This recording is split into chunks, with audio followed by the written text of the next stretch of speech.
کتاب چھاپی ہے وہ اتنی موٹی کتاب نہیں ہے، بلکہ شوکت ہنسواری اتنی موٹی کتاب ہے۔ یہ اور بات ہے کہ وہ اب تک بھی ہم تک بھی نہیں آئی، اور اس کے کئی پیج، اور آپ یہ لکھ لیجئے، اور میں سرکار کی بارگاہ میں حاضر ہوں عادت جان کے کہہ رہا ہوں، جتنا منشی میر بندے حسن نے سرکار کی عظمت پہ لکھ دیا ہے، اب وہ قلم پیدا نہیں ہو سکتا، وہ روشنائی لائی نہیں جا سکتی۔ اس شخص نے اپنے رہوان شعور کو مہمیز کر کے دبستان ادب سے جو الفاظ چھانٹ کر سرکار کے القاب اور منقبتوں پر لکھے ہیں، ہر کرامت کے بعد انہوں نے 21 کرامتیں، تو یہ درجہ کمیٹی نے جو چھاپی ہے اس میں لکھی ہے، 21 کرامتوں میں جہاں جہاں ان کو موقع ملا انہوں نے جو جو لقب استعمال کیا ہے، اگر میں صرف کھڑا ہوں کہ آپ کو وہ لقب ہی سنا دوں تو مجلس ہو جائے، میری لطرانی پڑھنے کی آتی، لیکن وہ لقب ہی اگر آپ سنا دوں میں، فاتح ہند، آپ بتائیے لقب ہے، سید الشہداء، یہ لقب امام حسین علیہ السلام کا ہے، مگر انہوں نے استعمال کیا ہے حضور کی ذات کے لیے، سردار شہداء، اور ایک فارس میدان تحور، یہ مرزا دبیر کا مرثیہ ہے، بخدا فارس میدان کا تحور تھا، یہ حر کے لیے جو فضیلت تھی فارس میدان کی، وہی صفت کو سرکار کے لیے انہوں نے نقل کی۔ دیکھیے اس کے علاوہ نہ جانے کتنے القاب ہیں، حامی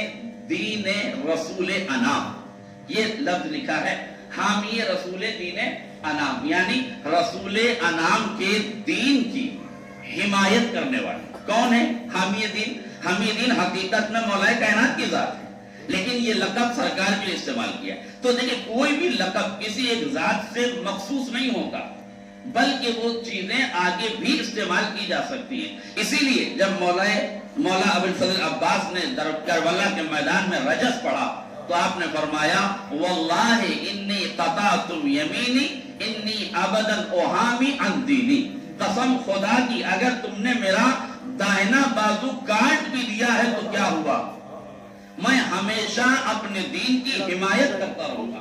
تو یہ جو احامی کا لفظ ہے، حمایت کرتا رہوں گا، یہ لفظ مولا عباس نے اپنے لیے استعمال کیا ہے۔ اب غور کیجئے گا، اگر یہ لفظ مولا علی کا سے منسوب ہے تو مولا عباس نے احامی کا لفظ استعمال کیا ہے، اور احامی کا لفظ استعمال کرنا دلیل ہے کہ یہ بعد میں بھی استعمال ہو سکتا ہے۔ اس لیے میر بند حسن رحمت اللہ علیہ نے، بلکہ میں اللہ مقاموں بھی اگر اس شخص کو کہوں تو کم ہے، اس لیے کہ جتنی فضیلتیں انہوں نے لکھی ہیں، نو رجب سید علی حمدانی کی جو تاریخ شہادت ہے وہ موجود ہے اس میں۔ ہماری پریشانی ہے کہ ہم کتابیں پڑھتے نہیں، اور میں نے جو کتاب کا کام شروع کیا ہے آپ یقین کریں اسی لیے ان تاریخوں سے بچتے ہوئے کہ جب بزرگوں نے لکھ دیا ہے تو اس پہ لکھنے کی بہت زیادہ ضرورت نہیں، ہاں اس کو مرتب کر کے منظم طور سے پیش کرنے کی ضرورت ہے۔ اس لیے جو ہم نے لاک ڈاؤن میں لکھا تھا وہ لکھا تھا کتبوں کی شاہراہیں اور عظمت شاہ میرا، یعنی یہ جو آپ کے آستانے میں جو کتبے لگے ہوئے ہیں یہ خود آپ کی عظمت کی دلیل ہے۔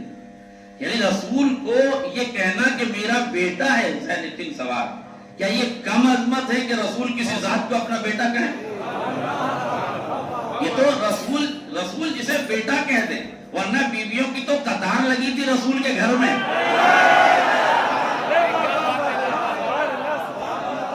اور آپ دیکھیں کہ شام جو ابھی جو شام کا سقوط ہوا ہے اس پہ جو شپت گرہن کی گئی ہے، اس شپت گرہن میں بھی لوگوں نے یزید، اس کا باپ اور اس کا باپ اور اس کے باپ کا نام لیتے ہوئے، اب اہل علم بیٹھے ہوئے ہیں، تبرہ مزاج لوگ بیٹھے ہیں، تبرہ کا شاعر میرے سامنے بیٹھا ہے، اس لیے اشارتاً کہوں گا ان شپت گرہن کرنے والوں نے خاتون کا نام بھی لیا، جبکہ اس بن جنی ماں کی نسلوں کا حال یہ ہے۔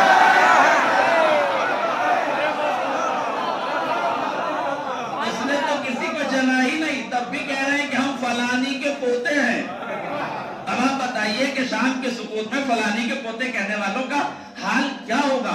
اس طریقے سے یاد رکھیے گا آل محمد کے فضائل و مناقب چھپانے کی بڑی کوشش کی گئی۔ انی عبدت محامی عن دینی، یعنی میں محامی اور حمایت کرنے والا ہوں۔ حامی لخت دل رسول انام، یہ بھی ایک لقب ہے۔ تاجدار شہدائے ہند، تمام ہندوستان کے شہداء کے سر کا تاج ہے۔ یہ معمولی عظمت یہ میر بند حسن نے لکھا ہے، تاجدار شہداء ہند۔ غور فرمائیے ایک ایک لفظ اگر آپ غور کریں، اور جو کٹی پٹی شوکت ہند سواری میں یہ کہہ رہا ہوں، اگر وہ بھی آپ پڑھ لیں تو آپ یہاں کے اچھے خاصے عالم ہو سکتے ہیں۔ آپ کو کسی عالم کی بھی ضرورت نہ پڑے، اگر آپ کو شوکت نشین سوری یاد ہو جائے، مگر ایک بات یاد رکھیے گا، 10 سے 15% تو شاید اس کی اردو پڑھ نہ پائے اور 25 سے 30% لوگ اس کی اردو سمجھ نہ پائے۔ جو کہنا نہیں چاہیے، جب ہمارے لکھی بھی اردو کے لیے کہتے ہیں مولانا بہت ہارڈ لکھتے ہیں، تو اب جو جن سے ہم نے سیکھا ہے، جن کے چرن اسپرش کر کے ہم نے کچھ سیکھا ہے، جن کے قدموں کی خاک اٹھا کے سرمگی کے طور پر لگا دی، جب اس قلم میں یہ حال ہے تو ظاہر ہے کہ ان کے قلم کا کیا عالم ہوگا۔ آپ محسوس کریں کہ کس کس طریقے سے یہ قلعہ آپ دیکھ رہے ہیں، میں ختم کر رہا ہوں، بہت زیادہ گفتگو کرنے کی ضرورت نہیں ہے، میں ذہنی طور سے بھی اب آمادہ نہیں ہوں، لیکن محسوس کریں کہ یہ قلعہ، آپ اس قلعے کی بلندی محسوس کریں، اس کے چاروں اطراف کو محسوس کریں، پھر ایک لشکر کا اس قلعے میں داخل ہونا ثابت کریں، ہے نا؟ دیکھیں، سوچیں، اور پھر یہ دیکھیں کہ اس قلعے میں آنے کے بعد انہوں نے نماز ادا کی، تو نماز کی کیفیت کیا ہوگی؟ چاروں طرف سے تیر انداز کھڑے ہوئے ہیں، تلواریں لیکن دشمن تیار ہے، چاروں طرف سے حملہ آور ہے، تو اس حملے کی کیفیت میں کسی کے دل و دماغ کی کیفیت کا کیا عالم ہوگا؟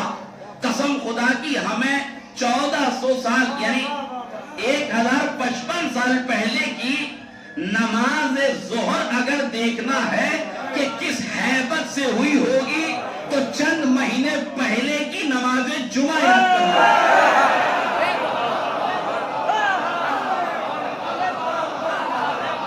چند مہینے پہلے کی نماز جمعہ اور ظہر یاد کر لو۔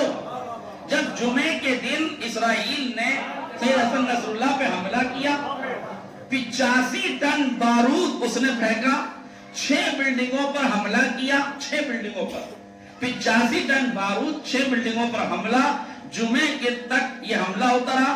سنیچر کی شام کو اس خبر کی تصدیق کی گئی، ویریفائی کیا گیا کہ یہ شہادت ہو چکی ہے حسن نصر اللہ، ٹھیک۔ اتوار کی صبح میں اسرائیل کے ٹویٹر ہینڈل اکاؤنٹ سے ایک میسج کنوے ہوتا ہے کہ ہم نے حسن نصر اللہ کو مار دیا، قتل کر دیا، شہید کر دیا، اب ہم نے اگلا نمبر رہبر معظم سید علی خامنہئی کا لگایا۔ اتوار کی صبح میں یہ میسج کنوے ہوتا ہے، اتوار کی شام آتے آتے رہبر معظم کے ٹویٹر ہینڈل اکاؤنٹ سے یہ اعلان ہوتا ہے، اگلا جمعہ ہم پڑھیں گے۔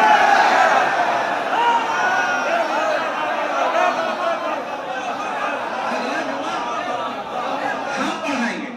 سرکار آپ کو جمعہ پڑھانا ہے، پڑھائیے۔ یہ اعلان کی کیا ضرورت ہے؟ یہ اظہار کی کیا ضرورت ہے؟ کہ تم نے دیکھا نہیں، اعلان ہم نے نہیں کیا، پہلے دشمن نے اعلان کیا۔ ہم تو اعلان کا جواب دیتے ہیں، ہم اعلان نہیں کرتے، پہلے دشمن نے اعلان کیا ہم قتل کر دیں گے۔ اچھا تم قتل کرو گے، ٹھیک ہے، جمعہ ہم پڑھائیں گے۔ اب جمعہ ہم پڑھائیں گے کا مطلب معلوم ہے، پوری دنیا جانتی ہے کہ جمعہ جب رہبر پڑھاتے ہیں تو تہران میں ہوتا ہے۔ توجہ، کیا مطلب ہے تہران میں پڑھائیں گے؟ کہ تم نے 6 جگہ حملہ کیوں کیا؟ کہ سید حسن نصر اللہ کی صحیح لوکیشن معلوم نہیں تھی، تبھی تو 6 جگہ حملہ ہوا۔ تمہیں حسن نصر اللہ کی صحیح لوکیشن معلوم نہیں تھی، اس لیے کہا 6 جگہ ہم نے حملہ کیا۔ رہبر نے کہا تمہیں لوکیشن معلوم نہیں تھی، آدھا درجن جگہ پہ تم حملہ کر چکے ہو، لوکیشن معلوم نہیں تھی نا، تب حملہ کیا تھا۔ لو اب علی کا شیر، علی کا شہزادہ، خاندان بنی ہاشم سے تعلق رکھنے والا اب تمہیں بتا رہا ہے، ہمت ہو تو آنا، جمعہ ہم پڑھائیں گے۔ قسم خدا کی، پوری دنیا نے اس جمعے کے منظر کو دیکھا، خالی جمعے کے منظر کو پوری دنیا نے نہیں، ہم جن کی نسلوں نے جمعہ بدھ کو پڑھا۔